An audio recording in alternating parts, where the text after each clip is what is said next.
দর্শক মণ্ডলী, আপনারা এখন যে প্রাণীটিকে দেখছেন এর নাম রেকুন। উত্তর আমেরিকার একটি স্তন্যপায়ী প্রাণী।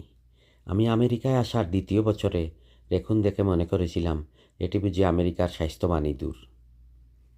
তখন আমি এক রাতের বেলা কাজ থেকে ফিরে ব্যাকইয়ার্ডের সবজি খেতে পানি দিতে ব্যস্ত থাকার সময় দেখি একটি রেকুন আমার দিকে এগিয়ে আসছে।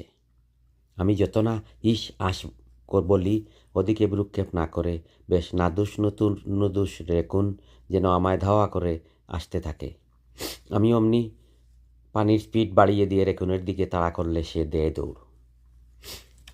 রেকুন দৈর্ঘ্যে 16 ইঞ্চি থেকে 28 ইঞ্চির মধ্যে হয়ে থাকে এবং দৈহিক ওজন 5 থেকে 26 কেজি হয়।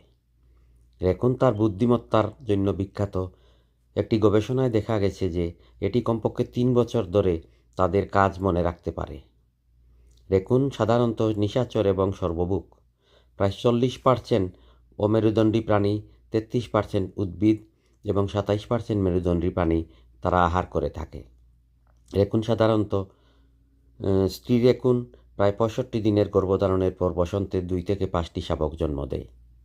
যদিও বন্দি রেকুনগুলি 20 বছরের বেশি ধরে বেঁচে থাকে বলে জানা গেছে, কিন্তু বন্য অঞ্চলে তাদের আয়ু মাত্র 1.8 থেকে 3.1 বছর।